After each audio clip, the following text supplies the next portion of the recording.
Freely we have been given, freely we must give. Okay, this is God's planet. That's the way to look at this whole thing. Okay, all the resources on earth chiefly is the labor of human beings, which we give instinctively through our godly nature because we don't want to be useless. And if we didn't give, then we'd be by default position useless. And no man wants to be useless that's in his right mind. Right? We would all agree. That's a bad feeling, man. That's not gratifying. That's not satisfying. That won't make me content. That won't make me feel good. You get it? That's the paradigm that God wants us to adopt, to adapt, to become acclimated to. Can we do it? We can. Or we're lying. If you're honest, you can imagine a world like that, where it's a gift at birth, man. This is your planet as much as anybody else's, equally. Do you understand how dramatically, profoundly different the current paradigm, the current reality is? Consider it. We've got to learn to live without any form of money. We got to have zeal for his house. We got to want that so badly that nothing's going to stop it, man. Nothing's going to stop it. That's it. The only answer is rendering money irrelevant gradually. And that's the last thing. That's the worst nightmare of the evil men that are controlling us, that are the slavers, the slaver class, the elitists. You know the ones at the uppermost echelons of power, the ones you never see.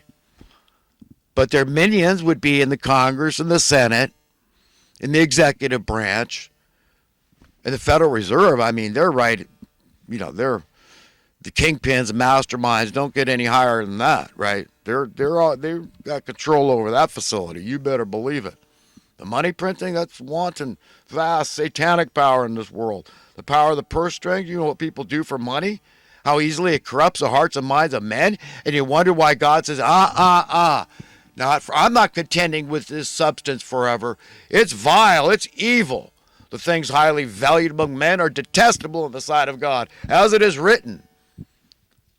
That's it, my friends, the only answer.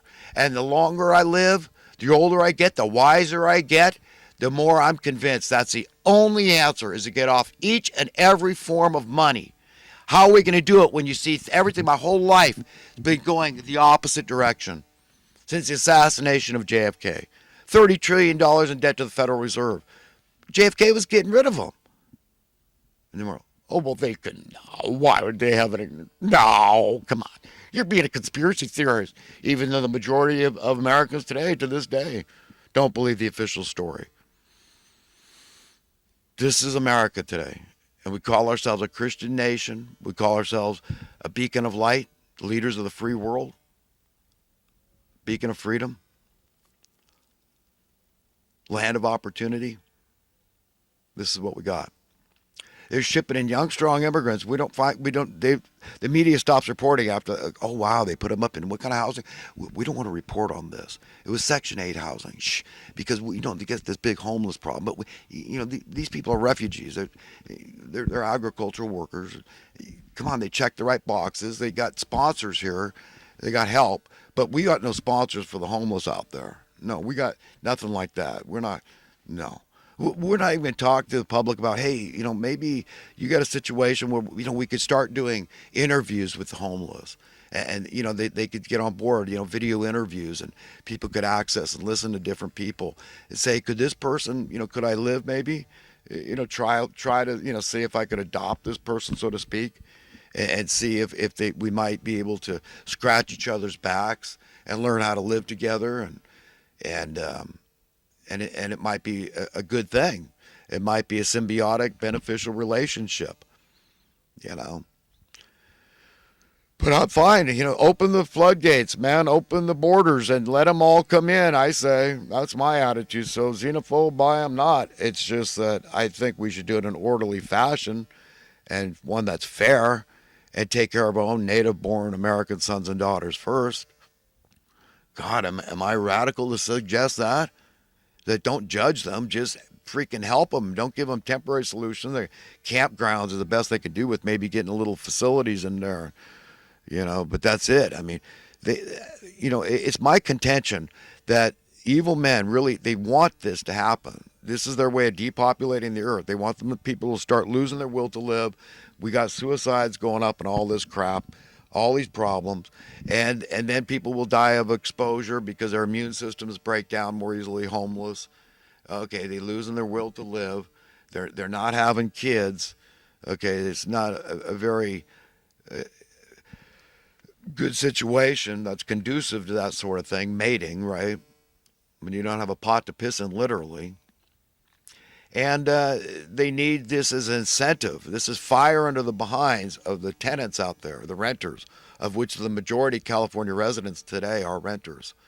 So it tells them, without anybody saying it, the message is clear. You see all those homeless people getting ready to crawl under the bridge? You see that? That's what your landlord is telling you. You understand? They all work together, and they got to keep up with the Joneses, and they make sure they don't have the lowest rents in town. They got to I got to match it or surpass it, and leapfrog. And these are my peers, and these are the ones whose opinions I care about. So they keep raising the price of the rent, right? You get harder and harder nut to crack, harder and higher bar to reach. But the message is, here's the fire under your butt, the incentive, the motivation for you. See that person climbing under the bridge? It's you. That's you. If you don't do some fancy footwork here, better pull a rabbit out. I don't care what you do, but I want more money. You got that? I want my rent. You got that? And then Joe he says, any landlords that didn't get their rent, you come to us. The government's going to pay their rent. But remember the '08 bailout? Remember all those homeowners, those poor struggling young couples losing their houses and as a result losing their marriages often, broken homes, all these problems? And where was Obama? Oh, he was pushing for it. Bail out the criminals that deliberately caused those problems. Yeah, let's worship Obama. God help us. We're in so much trouble, my friends.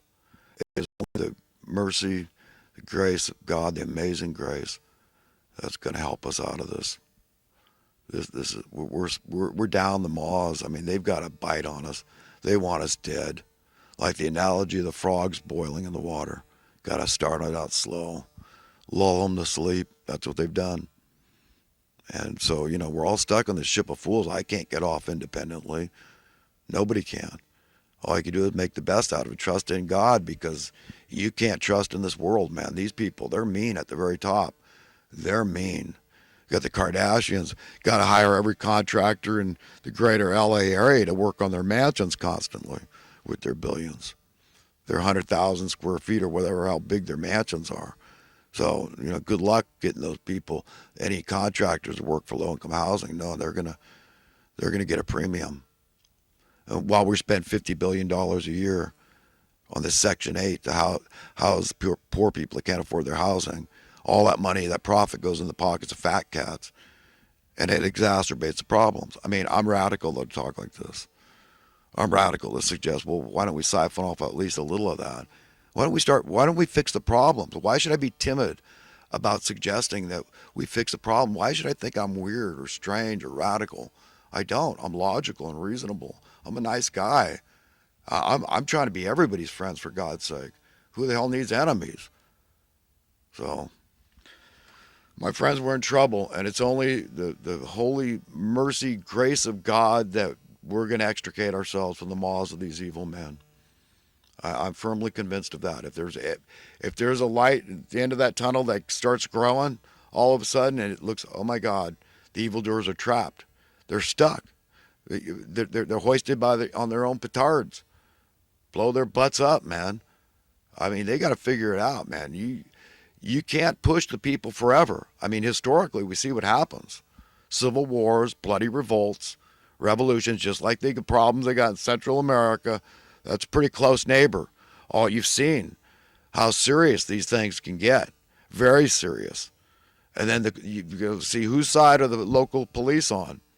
That's whose affections you want to maintain. Yeah. I mean, you're going to suck up to somebody, suck up to your local law enforcement. That you start there. And then the military, that's who you suck up to. Screw the politicians. Screw the politicians. Oh, white collar jobs. We're somebody. You need us. Do we? Do we need all you people in the legislators and all this crap, all these quasi and proxy governmental agencies and bureaucrats out there?